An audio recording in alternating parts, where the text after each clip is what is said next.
Welcome to Clause 8, the #1 podcast on intellectual property, trusted by top in-house counsel, judges, and policymakers worldwide. Hosted by Eli Mazour, we bring you in-depth conversations with the personality shaping IP. Brought to you by TradeSpace, where ideas take flight. So today we're lucky to have Laura Peter on Clause 8. When I started Clause 8, I didn't expect to talk much about tech transfer. It just seemed like a reality of the IP system. Obviously, in the last administration, it became a big topic, and it became kind of a theme of the podcast. We had a few guests who could focus on that topic and their concerns about what was happening there. And then I thought, it was a moment in time. It's going to go away. We're going to go back to kind of status quo with that. And then obviously, I think we've all heard comments from Commerce Secretary Lutnick with some creative proposals and some creative ideas about the role of patents and universities and the government's involvement with funding that. So when I heard that, and actually the first time I heard it was an interview I think he was doing somewhere on Fox News, and the host asked him about something completely unrelated, and he brought it up.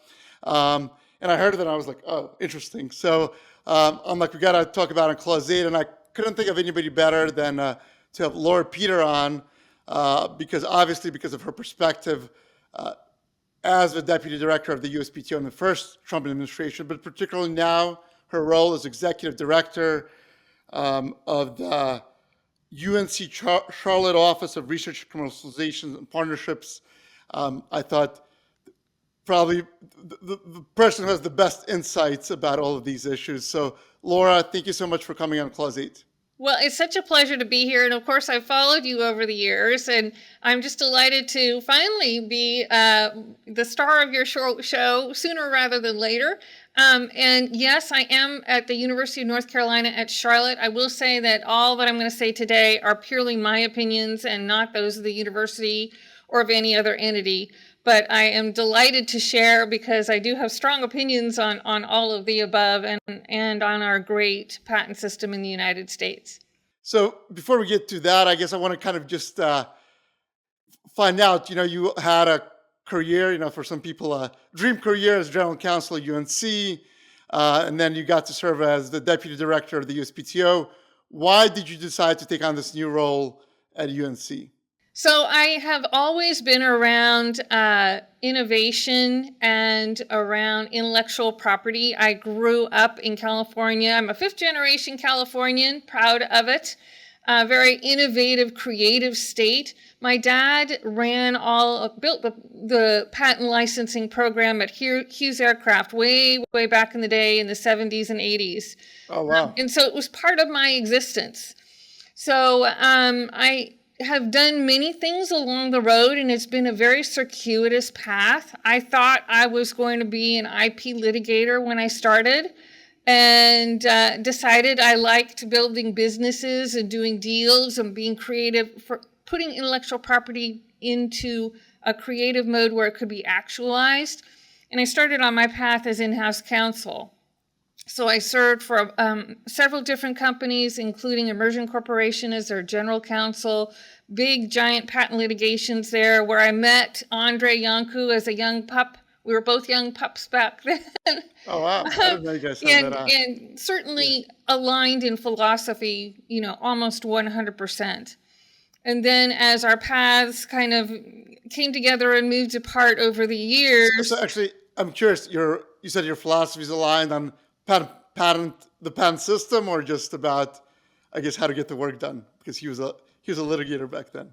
He was a litigator back then. So he was definitely more aggressive than me, I think. I think I'm a little more strategic, if I may put that on myself. I mean, he's a brilliant litigator. Philosophically, we definitely aligned that the United States Constitution granted creators and inventors the rights to have Congress protect their works. And so if you take everything back down to those fundamental principles, then the policy and the laws sort of follow from that. And I think that's where we really found a sympathetic way of working together on a lot of these issues. So I guess we'll get back to UNC, but I guess I'm curious because obviously a lot of people who are in the, I guess, the Silicon Valley ecosystems and our patent attorneys, they come to a different conclusion. They see patents as a nuisance. And your dad was, which I just learned now, your dad was interesting in-house, I guess, IP counsel. I guess why did you kind of maintain that vision that I guess patents are I think there's a positive very big difference between small innovative companies and small innovators who are just trying to start out to build their businesses, and IP can provide some coverage, a greenhouse environment for them to grow in. If you're a giant company, I don't mean to call out Google in particular, but they are a giant company with tons of IP. The IP is important to them, but not in the same way as it is for a smaller inventor who's just trying to create their space. For Google, it's more about, having leverage and protecting their space. I will say, when I was working for A10 Networks, we were a mid-sized company. So we weren't small and we weren't big, and we got caught in the middle often. So the little companies would attack us with their patent assertions, and the big companies would blow us off on the other side. And it was a very awkward place to be. So I recognize the balance that has to be taken between the two. No one side has all of the answers. But I do think at this point in my career, when I see the innovation coming out of a university, it's just so important to give them a little bit of air cover so that their ideas can actually make it to the marketplace and help humanity. Yeah, so I guess my original question was, you said you love making deals. It sounds like you love getting stuff done. When you think of universities, you think of like big bureaucracies, or at least that is. So what made you, I guess, want to? Again, these are my own opinion. But the answer is yes, universities are big bureaucracies. I will say that in the tech transfer area, we are trying to be as nimble as we can, and I certainly have advocated for that within our university, to be a little bit more aligned with what businesses need, and also being a little more assertive about the value of what we have. I think universities sometimes have a view that their intellectual property is nice. It's a nice to have. But as far as getting it to have commercial value, they're not totally understanding what that means or how that can actually benefit the university. So we're working on it, but I'm still making deals. Yeah.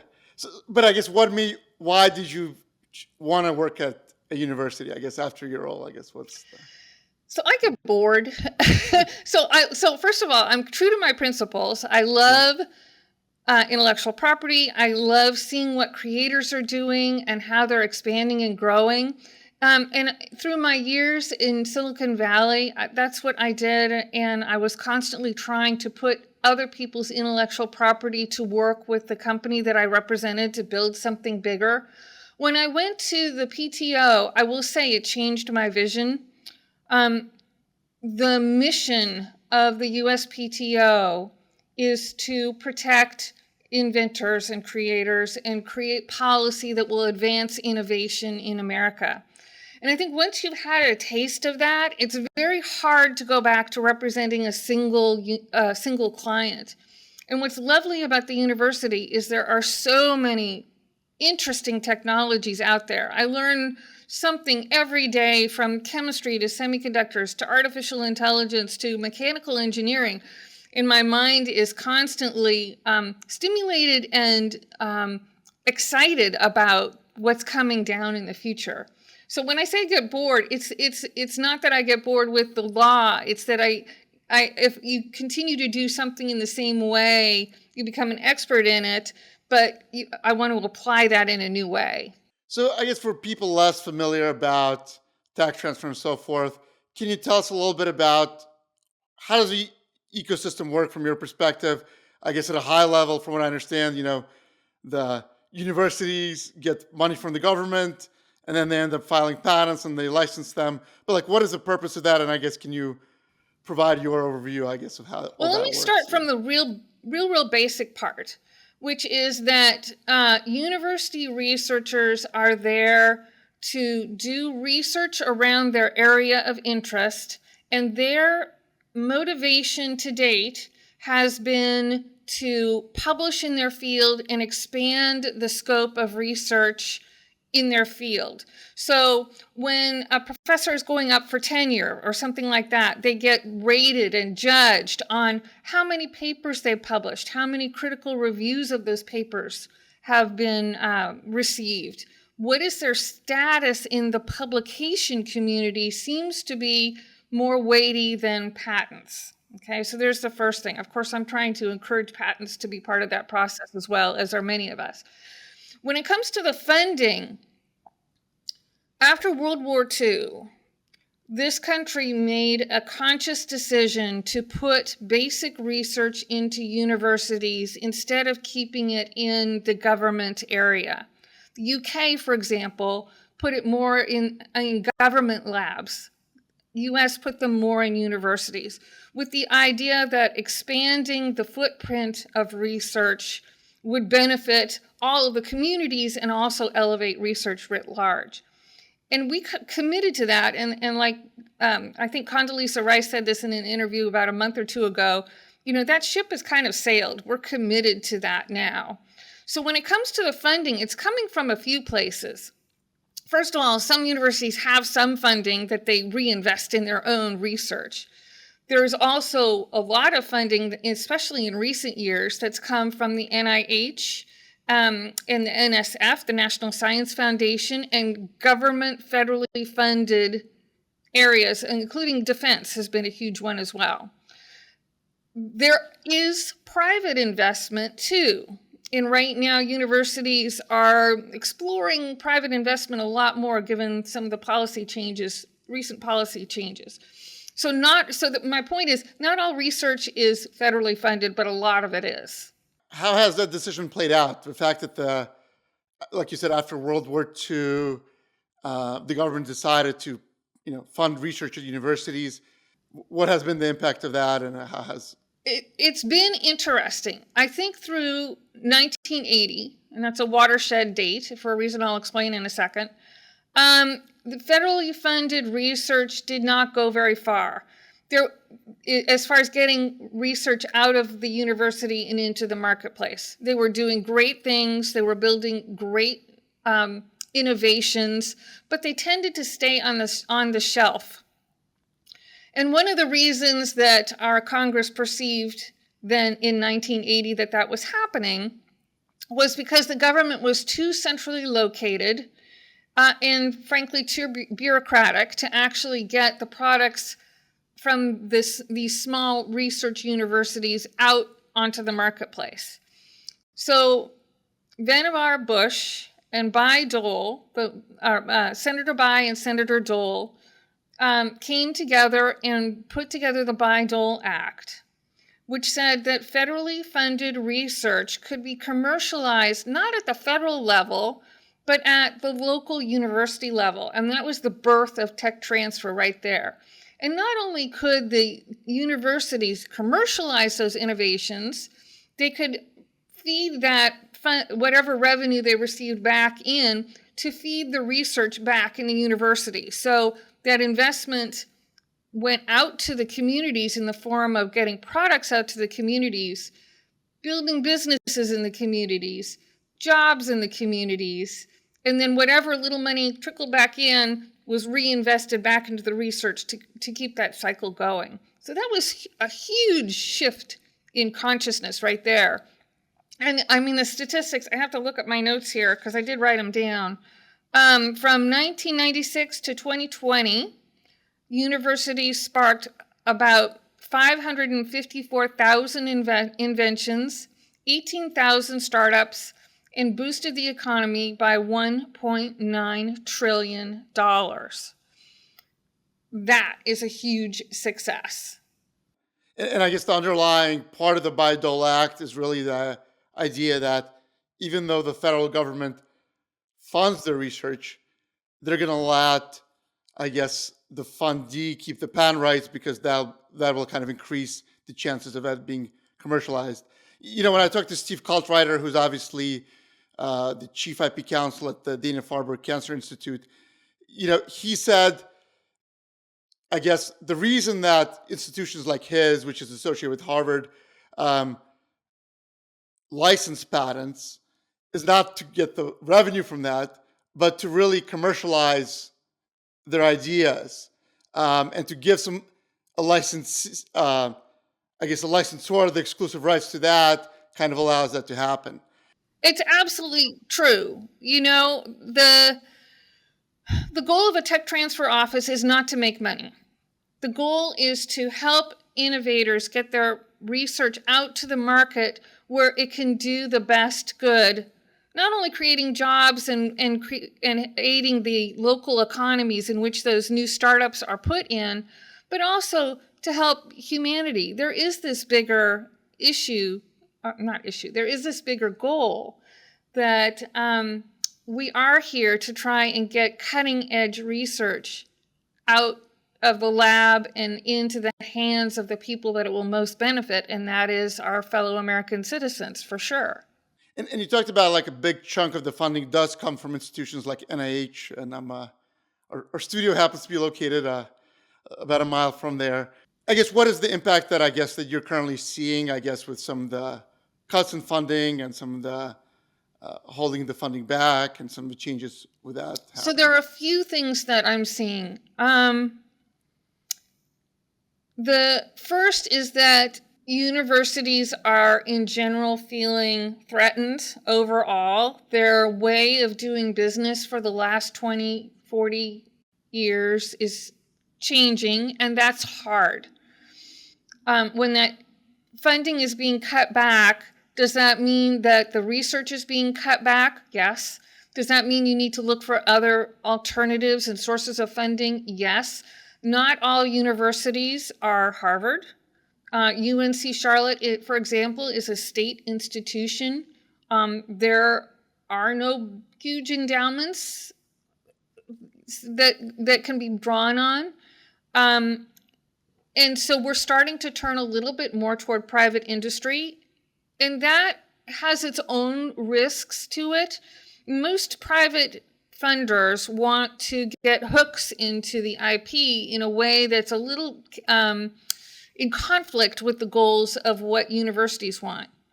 Universities are trying to get the information out, trying to get the products out to the marketplace, trying to help humanity. The giant companies of the world that are able to fund these kind of things want to take the IP and suck it into their own companies for their own profit. And I understand both sides, and I understand the reasons for both sides. But there is that little bit of tension there. And for startup companies, what we're seeing is that with all of this tumult in the policy as to what the government rights are and whether they have more tentacles into the intellectual property that's federally funded or not, they're becoming, they're very risk averse to start. And they're taking a risk on these crazy university professors to build a startup company. And now you're saying the government can have more rights to pull it away. We're starting to see them pull back. So it seems that impact is coming from both sides. One is that obviously less funding to fund the research in the first place.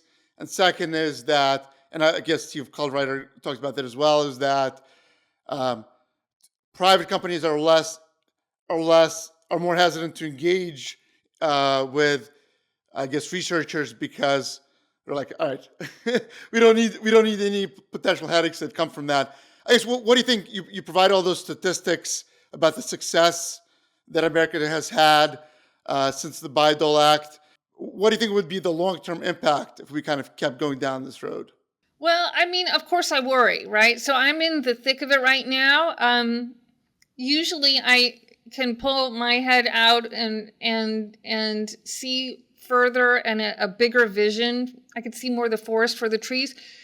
It depends how we go. The pendulum swings. So we become more conservative at one point and then it swings back and we go the other way. So I feel like we're swinging back and becoming more inclined to shift research out of universities and into industry.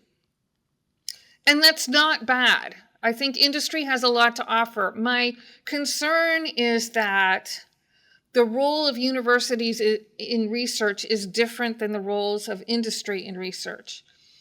In universities, professors and researchers can have a long timeline. They can start in one area and build on it over time. I think of it kind of as a pyramid, right?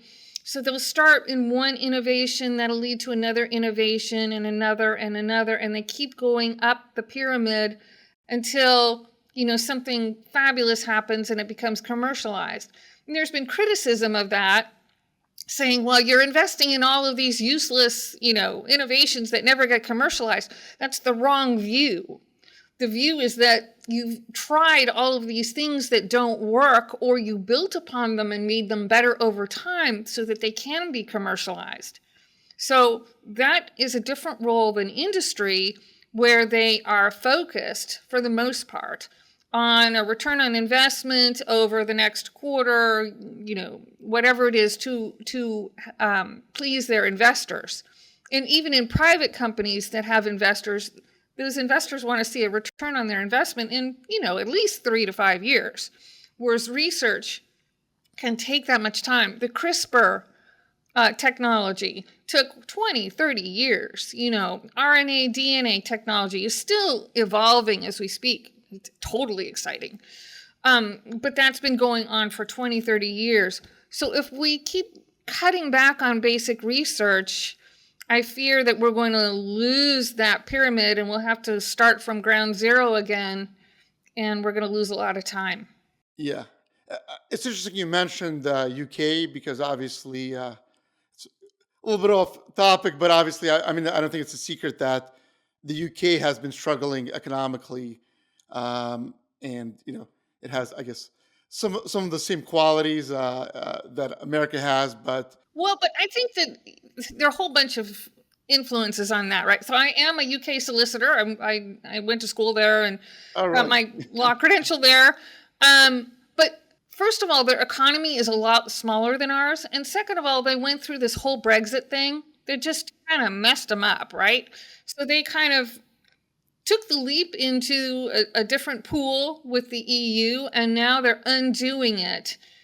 So I think that that's had a lot of effect on their economy, more than just the principles of innovation and investing in innovation. So obviously, I mentioned you were the USPTO director, deputy director, and you have a long history with Director Yanko. So how did you end up in that role? And I guess what was your time there like? It was the greatest honor of my life. It changed me, as I mentioned before. It made me a lot more tuned into the vision and the mission of what's important to make American innovation, keep it as the leader and make it the best in the world. So I met Andre, as I mentioned, in the early 2000s. He was a young, aggressive litigator back in the day who helped me and helped my company at the time in a huge litigation that was really a nasty litigation, right? Not that all of them are or aren't. This one was particularly long and drawn out. We went up to the federal circuit on some issues, and we started to make new law in that area, which was very, very exciting and rewarding. And, he and I, as I said, we had similar principles when it came to intellectual property, kept in touch through the years. And I remember he was sworn in as the director of the USPTO, and I wrote to him, "Hey, this is so fabulous. You must be over the moon." And he called me about a month later and said, "Will you join me?" So I took 30 seconds on the phone and I said, "Yes, That's absolutely." awesome. And I picked up, dropped everything, moved me and my mom and my dog out to DC. And it was, again, an honor of a lifetime. We did a lot to build in some guidelines and principles of how patents should be examined, how trademarks should be bolstered. We started to bring in new technology into the office that is continuing today, to really speed things up and bring things up to the 21st century. I mean, goodness gracious. The USPTO had antique computers in the basement from the 1980s still. I was just like, oh my golly, it was quite something to see. I took the role more as the internal COO kind of actor. Andre was definitely the visionary and the communicator for the most part. But I was really focused on the office dynamics and making sure things moved forward, making sure PPAC and TPAC had what they needed, and doing that kind of thing. And, obviously one of the thing that you didn't get the most attention is kind of trying to rein in the role of the PTAB, which is known for, for invalidating, depending on your point of view, invalidating valid patents or valid patents. What was you mentioned that you shared common principles with Andre in general and IP, but what was the goal there, and what were you trying to accomplish? So the PTAB was, of course, established with the AIA, the America Invents Act. In 2011, I believe it was enacted. So I think that it was fairly young when we first came on board, in 2018, 2019, in trying to sense out really what its role was. I mean, the USPTO is not a court, right? So it does not have the same authority as an Article 3 court that can decide factual issues in the same way. So the idea, I think, of the PTAB was really to provide more of a balanced forum where someone who thought a patent was invalidated could bring more information to light and actually engage in a more complete conversation. I think what it turned out to be, though, was a second avenue for an attack on a patent. And if you keep on attacking a patent over and over and over again, because the USPTO has a duty to make sure that patents or invalid patents are not left in force, eventually you're going to hit on something, right? So I think what the current administration is doing is very interesting, saying, after a certain amount of time, y'all, you got to just let it be. It's like the old homestead days, when you went out on the range and you claimed your homestead and you said, my homestead, as I defined it on this map, is from the road to the tree to the river and back to the old stable. And it was defined in those terms. And then people would squabble about, well, the line was, 3 yards this way or 3 yards that way. And I think the 3 yards this way, 3 yards that way works for a certain amount of time. But after so long, you're like, I've had this property for 100 years. I've had this property for 5 years. It should be settled by then. So I applaud what this administration is doing. I think it's important to get a little more certainty around it. And then if there is someone who really believes a patent is invalid, it can be taken to a court at that point. Yeah, and the interesting thing is that you and Andre put in all this work to kind of bring balance to what the PTAB was doing. Then the next administration came in, and you could see the statistics went right back up. And now this administration, obviously you're referring to, I think, the discretionary denials, the concept of settled expectations, where they're trying to kind of, the acting director is trying to limit, the challenges that take place there. Any lessons or takeaways of the fact that how easily the next administration could just undo everything that you did? And, I don't think it's, anybody would argue that, instability in the patent system is a good thing. But any lessons from that? Anything that you think this administration can do to make these changes last on a more, permanent basis? That's tough. That's very, very tough, because each administration does have their own priorities and their own agenda. And and I have strong feelings about the ones I think personally should take precedence, but I can't fault another administration entirely for taking a different approach. So that's kind of there. Remember, we're the executive branch. So the USPTO is all about enforcing the laws as they exist and creating guidelines that reflect the law as accurately as it can. So to make things more permanent, we look to Congress, really, to say, what are you going to do about subject matter eligibility? Can you help the PTAB, have a more clear direction on the scope of what it should be doing? Should the eBay injunction relief or lack of relief stay in place as it is? Congress is the one who has to execute these rules, and then, of course, the executive branch enforces them.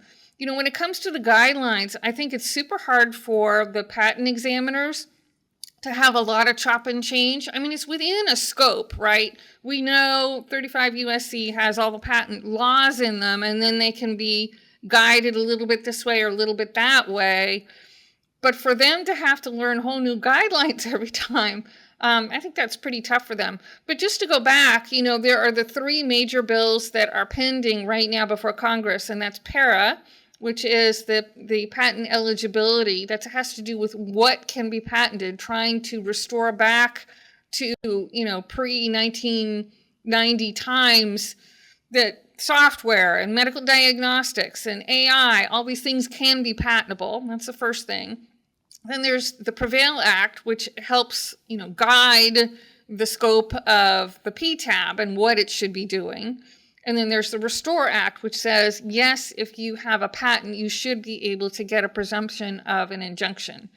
So these are all things that are currently in the hopper right now with the current Congress and their own machinations. I don't know where those are going to go, but those are the steps that can really, fulfill what I believe our Constitution and our founding fathers wanted us to do with intellectual property, and that is protect it.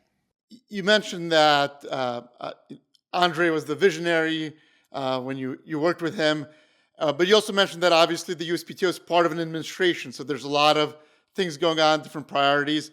Can you, tell us a little bit about, from your experience, what were the dynamics like in terms of, hey, we want to do X, Andre thinks X is the best path forward for patent policy.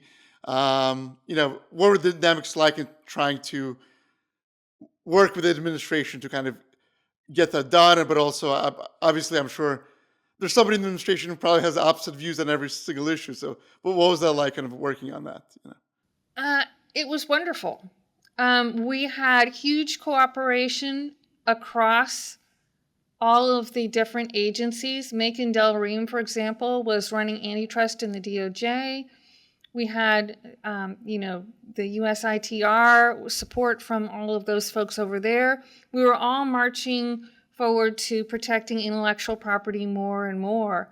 One thing that I said I was more on the COO side. One thing we did very consciously was try to fulfill our obligations to the administration, of course, but also talk in a balanced way about intellectual property, making sure that, for example, PPAC, we made sure that it had regional diversity. I know that's a frowned upon word these days, but trying to get people and sorry, from across. Just for long-time closing listeners, they know what PPAC is, but just it's a group of independent advisors to the USPTO on patent issues, but yeah. Yeah, exactly. It's the Patent Policy Advisory Committee, and they're there to be a sounding board and also to advise on, high-level policies within the USPTO. And there's one for the patent called PPAC, and there's one for the trademark called TPAC.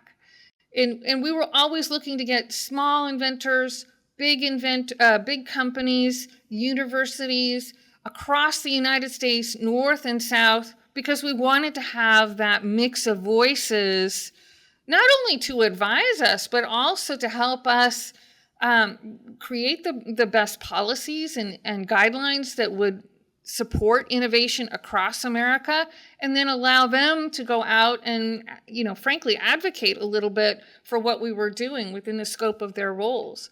So they were actually very, very important in choosing that cross sector of people in that role was important. And then, of course, we had tremendous support on both the Democrat and Republican side in Congress for a lot of what we were doing with Senator Coons, with Senator Tillis. I see Congressman Auchincloss is coming up as a huge proponent for intellectual property, and I'm just ecstatic that there's another strong voice out there. So I think in general, IP issues do not cut Democrat, Republican in the same way as some of the other issues. So we had a very supportive experience. I think maybe what you're seeing now is a little bit more of that split between big company, smaller company.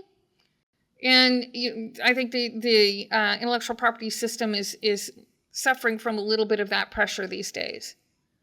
Obviously, as I mentioned, the next administration undid some of the things you guys did at the PTAB, but the other, I guess, the through line of the last administration, and I think actually Cook Morgan Stewart wrote an article about it before it, is that there was an attempt to seize IP rights because patent rights were being blamed for cost of pharmaceuticals and so forth. So there were calls to and proposals to exercise marching rights for the first time under the Bayh-Dole Act. I guess what is your perspective on that? Why was that taking place, and I guess how did all that play out? Because I guess at the end of the day, they never got to that point where they never did seize. I can't even start to express how upset I was about that. And I know that people in that administration, were upset as well that the Bayh-Dole Act was, in our view, being misused to seize patent rights for an economic reason, not for other bona fide reasons that the Bayh-Dole Act had contemplated. The Bayh-Dole Act contemplated marching rights for things like state emergencies, like, for example, COVID. If you needed to march in and make sure that COVID shots could get out there and the producers wouldn't be sued, that would be an appropriate use, or during war, or during shortages, or something like that.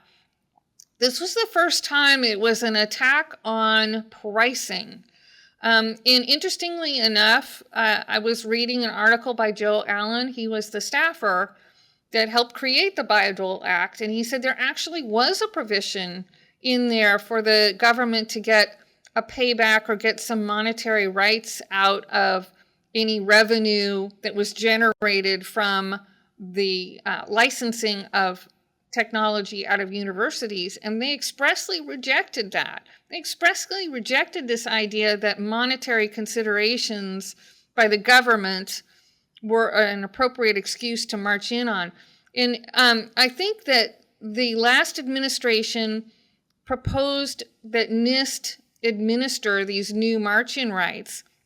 And actually, to my knowledge, I think they have not been rescinded. I don't know that they have been enacted and that they are in place and rolling. As a matter of fact, I think they are not.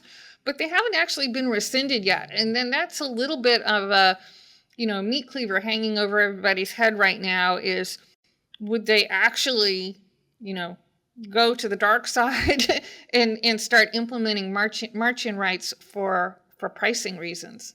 Yeah, and you mentioned Joe Allen, but obviously a lot of people were involved in the efforts to, of course, to stop that from happening. And it's like maybe a sigh of relief. The administration ended without that happening, and now you have a new Commerce Secretary come in who's known to have a pedigree of, I guess, being pro-patent.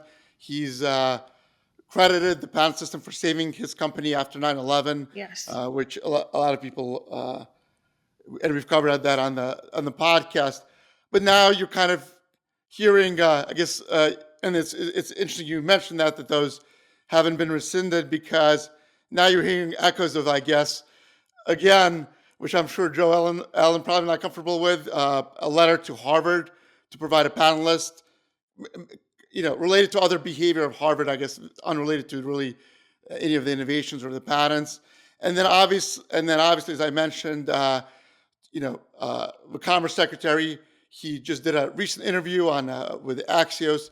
I think universities who are getting all this money, the scientists get the patents, the universities get the patents, and the funder of $50 billion, the US government, you know what we get? Zero. It's time that don't you think we should get, if I gave them half the money, if I gave them 100% of their money, I would get half the profits with the scientists. So I think if we fund it and they invent a patent, the United States of America taxpayer should get half the benefit. I guess, what is your reaction? Obviously, I saw it in your face. You were troubled by when I was describing what was happening in the previous administration. But what was your reaction to this happening now? And I guess, how do you think this will all play out? So I heard Secretary Lutnick speak at an event, I think it was in March, and he said, I am your friend. I am a friend of inventors. He has 100 patents. I believe in my heart that he is a friend of inventors and that he really does want to see inventors thrive. He also has a vision about collecting more revenue for the government to reduce our debt, and that's a whole economic issue that I'll just set aside for now because I'm not an expert, particularly in economics. But I will say that I feel I am an expert in the patent area, and I think that burdening patents with more of a heavier tax, be it sending revenue from universities or upping the fees to a very high level that can't be afforded, or there was a proposal before about some kind of valuation on patents that to me sounded like a tax on unrealized capital gains. I think that's misplaced in the patent field. The reality of tech transfer offices is that most of them don't make a lot of money. There are a couple that do, but the money comes back to the university. You didn't do it for the money? You're not? No, I'm not kidding. in it for the money. I don't know why I'm idealistic, you'd think. But I love what I do nonetheless, so it makes me happy. But the patent fees are paid back to the university, and then that money goes back to the inventor. And as I said earlier, it's reinvested back into research. But again, most of the companies that are founded do not become multi-millionaire companies. There are a few that are one-hit wonders, especially in the life sciences area, which we made a conscious effort in this country as a policy matter to invest in. So we got the Ozempics of the world. We got the epinephrine pens. We got all of these wonderful drugs that have extended people's lives and extended their quality of life, or increased their quality of life to a great extent. And the question is whether to increase the quality of life and the innovation in this country is putting a higher price on patents going to increase the quality of life and innovation. Normally, when you increase cost, you reduce supply. So if you increase the cost, you're going to reduce patents, and you're going to reduce innovation, and you're going to reduce investment. So I believe that these kinds of efforts may have different incentives that I'm not aware of, but as far as increasing innovation and the quality of life, I do not think that is the best course of action. Yeah, and I don't want to put words in your mouth, but what I'm hearing is that the money that universities get when they do license commercialize patented inventions isn't going to Porsches for people at the transfer office or professors. It's going back into research. So it's kind of promoting the initial goal of why the funding was put in the first place, and that kind of helping with that.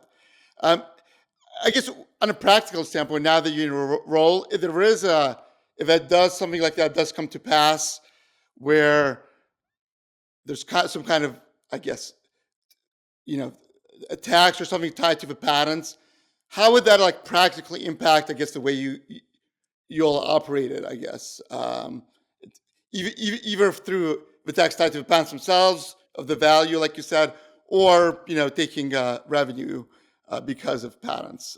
Well, so I should also mention that almost every university has a policy associated with their patents. So I'm at UNC Charlotte. UNC Charlotte itself has a revenue sharing policy for UNC Charlotte researchers. And then there's also the UNC system, which is, it covers the 17 University of North Carolina universities. So there's not much that I can do personally in that regard. Certainly, if there is a higher price to getting a patent, that will affect our budgets. And as I mentioned before, if the price goes up, you will get fewer. And then the question is, will the investment be put into developing the research at the university for those great commercial applications? I should say one thing that I do every day is I'm talking to researchers, right?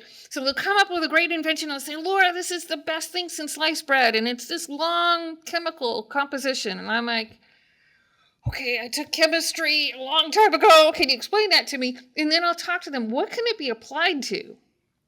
And we'll start thinking about how can you tweak it or change it so that it will, do something that actually people want to use out there or companies want to use out there. And you'll see them their eyes will light up because they actually get interaction on why their invention is so great. Now, I have to say, there are some researchers who say, leave me alone. I'm doing my own thing.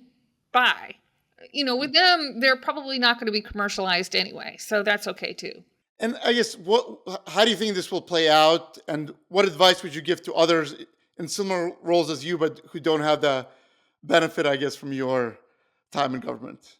If the increased burden on getting a patent goes through, you will see fewer technologies get to market from the universities.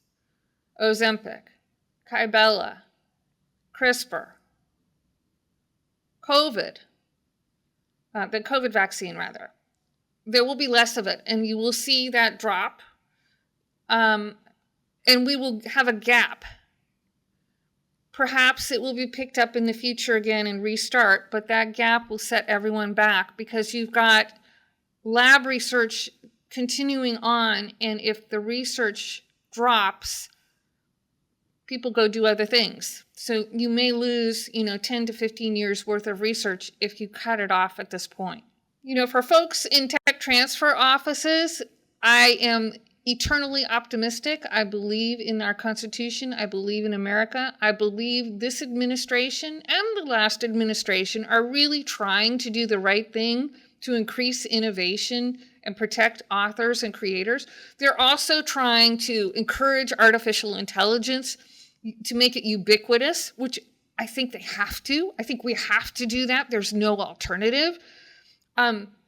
We have to continue to be the leaders in technology across the world, and that means in our competition, particularly with China, who have great researchers as well, we need to be doing everything we can to encourage that technology. So when I see, certain policies kind of set to the wayside temporarily, I think the president said something about, artificial intelligence. Can you imagine a creator of an artificial intelligence library having to go license every book from every author out there in the world? Yeah. That made me pause. I have to say, it felt a little uncomfortable, but I'm like, golly, if we want to win the AI race, we need to contribute perhaps some of this innovation to make sure we stay in the lead. That said, the principles I think are there that, authors' rights should be respected, and in thinking about what is fair use in what context is going to be very, very important in the coming years, especially as these court cases go through. I'm kind of surprised it took us this long to mention AI, but you just made me think of the decades and decades of research that happened at American universities related to AI.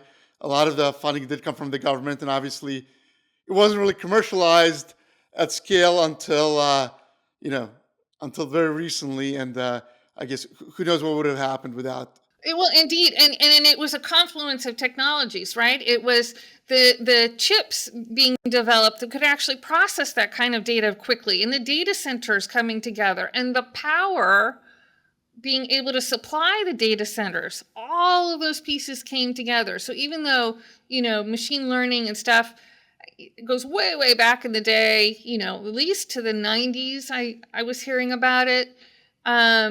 It wasn't able to be actualized and become useful until, the last couple of years, really. Yeah. And I guess what you were saying about the long term, sometimes you don't think about it, but what the long term research and prioritizing that. Exactly. No, you're exactly right. So these principles, I was reading about quantum, and it's a very interesting area of technology, but that technology reaches way back into the 1940s and 1950s. And again, we're just starting to actualize it because of the other pieces of the puzzle that are coming into play, the chips that can support it, the equipment that can support quantum computing and the like. It's very, very exciting. But yes, it's taken decades and decades, and those researchers teach their students, and the next student becomes the professor and carries the baton on, and has carried quantum, into semiconductor design and into, as I said, quantum computing design. And we're on the brink of great things. Our technology is so nascent. Life sciences, medicine is so nascent. We're at such a baby stage, and yet we're seeing all these exciting things that can help us live to be, happy and well for many, many years longer than most of us ever expected. And there's more to come. We just need to make sure that the path stays open for investment in these technologies to carry forward. What advice would you give, I guess, to others in your role, or I guess people who share your principles and values about the importance of innovation, IP system, research, and track transfer in terms of trying to influence this administration to come to the right position, I guess, supporting some of the stuff that's happening at the USPTO? It's so hard. So first of all, if you have a voice, use it. Talk to your congressman, write op-eds, talk to researchers about it. I mean, they can do some of the talking as well. Now, if you're in a university system, you are part of a bureaucracy, and your ability to speak may not be allowed. I caveated this introduction with, these are my own personal opinions, not that of the university. Now, universities believe in free speech, so that's why I'm able to be here today and speak. But they have their own priorities, and that has to be respected as part of their system. But tech transfer people can also be a participant with Autumn, be a participant with some of these other organizations that will speak for them, the AAU, the Licensing Executive Society. All of these organizations have voices and will use them to some extent. And as far as being in a tech transfer office, don't look at it like the sky is falling. Things are changing, and we need to adapt to it. I think there will be always a place for tech transfer because there is so much investment, for example, in the defense areas and stuff like that. So the investment is shifting a little bit, and we may need to rethink how we license things. And I know one battle I have often with industry is, you all can have all the rights, go off and commercialize it. We want you to do that. Here it is. Take it. But we want to own the patents because that helps prove that we have actually been licensing stuff in a good way, and you can take off and do it. And I think some companies struggle with that. They're like, no, we want you to be a contract manufacturer. Well, let me tell you, universities are not contract manufacturers, and professors are not like contract manufacturers. They are very independent voices. And I think there's a lot of power and a lot of excitement with that when you see researchers get excited about working with industry and seeing their innovations, take flight. So best advice is stay true to the principles of the Constitution and keep going, A lot of the people now at the USPTO are people you worked with. I think maybe all of them, I'm thinking political appointees, obviously Christopher Shipp, who's the chief of staff, the Jason acting general Clark was my counsel. chief of staff. So, of Yeah, course, yeah, Coke yeah, Stewart, yes. yeah. Nick Madich, yeah. So maybe they already got the advice from you, but I guess maybe to future political appointees at the USPTO, what advice would you give them, I guess, about the time that you're there, about, kind of any advice that you have? Well, we believe that John Squires is going to be confirmed soon. I know he's up for confirmation. And I have met him only a couple of times. I do not know him well. I think that he does have the vision to be true to innovation and support the patent system. I think one thing that was a surprise to me when I arrived way back in the day was how wonderful the people at the USPTO are and the extraordinary work that they do. They are dedicated public servants. They are interested in innovation and making sure they get the best patents out to the American public to support the American economy and also to benefit society. So I guess my best advice would be to stay true to the principles and then also, take advantage of the wonderful talent, intellectual talent that's there in the PTO. Great wisdom right there. You mentioned that when you first started out, you were thinking you want to be an IP litigator.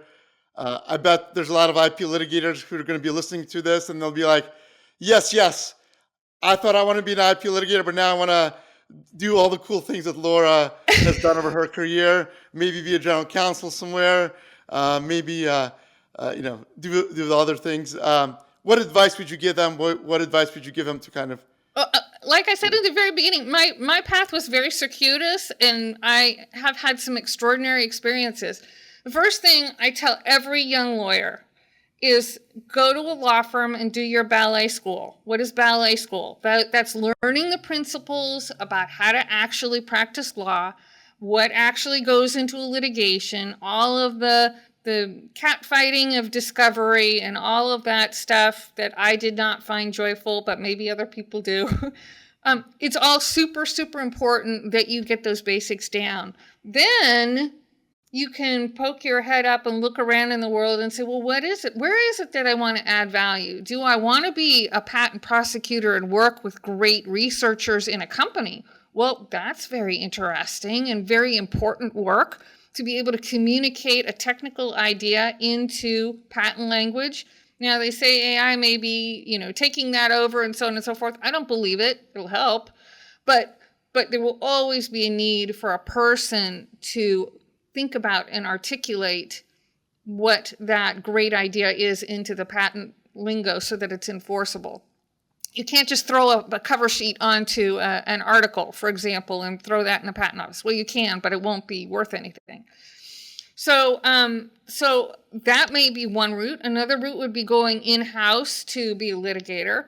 As I told you, I get bored easily, so I like doing the deals because then I'm listening to what the other side is needing out of a contract. What is it they really need? What is it they really want? What is it that they're just grabby about? And then trying to come up with a solution where both parties come out and say, yeah, this is really, really good. We're going to build something great together. I think that's super exciting too.